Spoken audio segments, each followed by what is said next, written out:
recent demand on the lecture circuit that he knows not whereof he speaks. Actually, it doesn't matter. No one even seems surprised that I'm here, so I must be in the right place. I thought I'd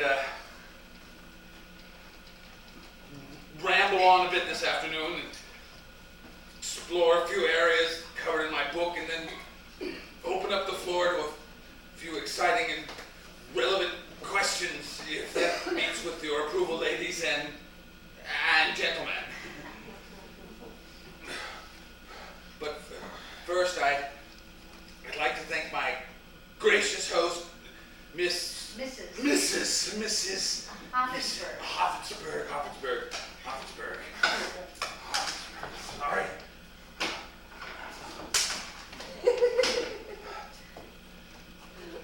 Mrs. Hoffensberg, yes, for bringing me this delightful place, wherever it is. And to all of you, whoever you are. For indeed, had I not met Mrs. Hoffensberg, yes, I should write that down.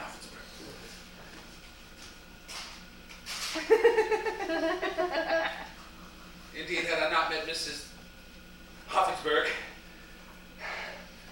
if I had not had the great pleasure of meeting Miss Hoffensberg a while ago at some place or other, I would not have had the great fortune of being here, wherever that is. So to Mrs.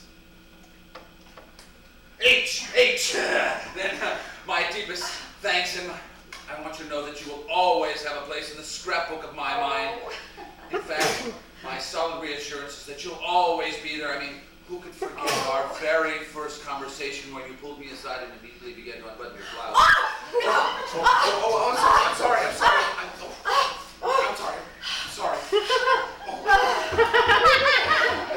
It's late. As the former president of a well-known West Coast University once said, that sometime or other, I think it was the 60s, I seem to have lost possession of my faculties.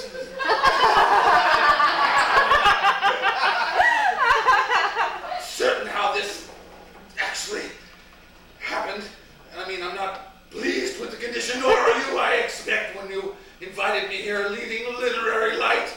You didn't expect the light to be so flickering. It's not dim. How has it come about, this dismal state? Well, frankly, it's none of your business. Nonetheless, I will tell you. It has not been helped by my recent madcap schedule set up at the behest of my fiendish publisher, a relentlessly charming man who I shall attempt to strangle at our next meeting. You see, I've done nothing for the last several months but travel from one strange place to another, talking about this goddamn book of mine. I hated when I was writing it. You can imagine how I feel about it now. That is why tonight I would like to discuss football. Yes.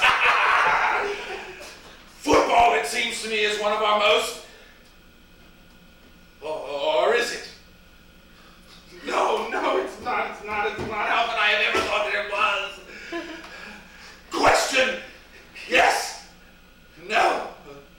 Ladies, I thought I saw a hand clutching upward.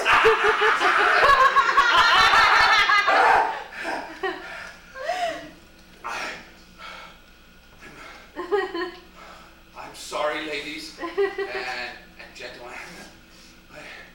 I would gladly return my fee, assuming you were going to give me one.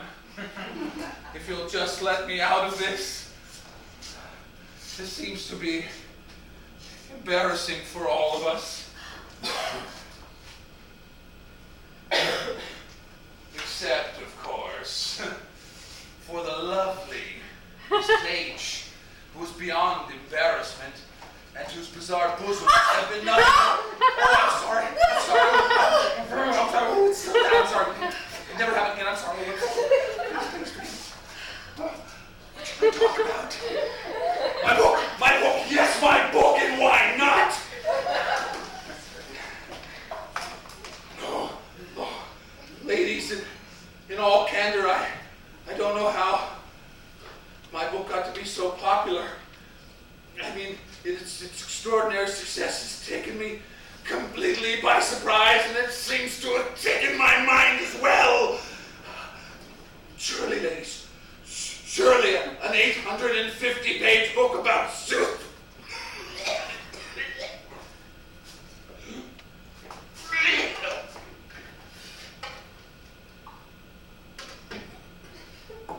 Suicide does not seem at first glance a likely candidate for the bestseller list. And yet, there it is, top of the list, 34 weeks, and I am a rich man. I am getting laid like crazy. Yes. Not that sex is all that important to me. In fact, as my 7 years as a rabbi in Brookline and my 3 years as a priest in New Rochelle, I don't think I got laid more than 10 or 12 times, maximum. 4 by that nun, and then I most recently ravaged that my mother superior, and that was on my last working day, which was Lent. But of course, those of you who read my book would know that. Mr. Crump. Yes, question. Do you expect us to sit here and listen to this crap? Well, I'm sorry. I'm very, very sorry. But I did not come all this way to be insulted. So, to continue. After serving my 3 years as a priest in a mostly Jewish neighborhood, and my 7 years as a rabbi in a mostly Catholic one, that's when I made the first of my many suicide attempts. I ate 17 Mrs. Smith's jumbo apple pie, followed closely by 12 Sara Lee pound cakes, and when that failed to do me in, I became a psychiatrist in Marminick. Question, yes! You don't seem to understand that we have all read your book, and we know your background, and your background isn't this. It's not? No. Are you sure we read the same book? The Gods of War by E.E. Crumb. Or Eek, as they used to call me in kindergarten. This is your book, then. Yes, but you may keep it. Now, to get back, I was a psychiatrist in Marminick. Mr. Crumb. Heavens, you are a pest. According to your book, you were never a rabbi, never a priest, and never a psychiatrist. Just what are you trying to say? That you were never a rabbi, never a priest, and never a psychiatrist. Oh, indeed. You have no idea how distressing that piece of information is. To us especially.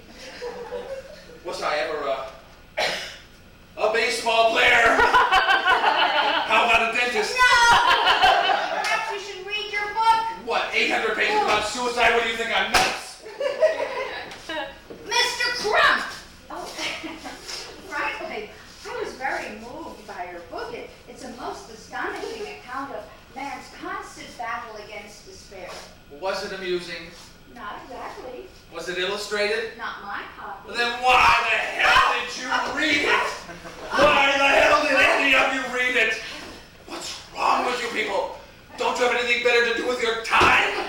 Oh, I don't understand this. All right, game's up.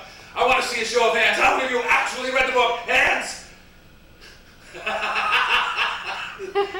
This doesn't make any sense at all. No sense at all. It's been this way everywhere I've gone.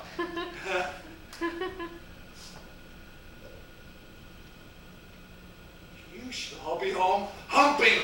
You shouldn't be reading. It'll ruin your eyes. Do you want to go blind? What's wrong with you people?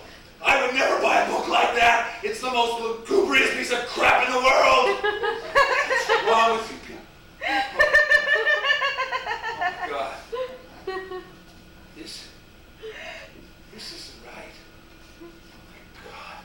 This isn't right. I'm fading. Fading. Fading.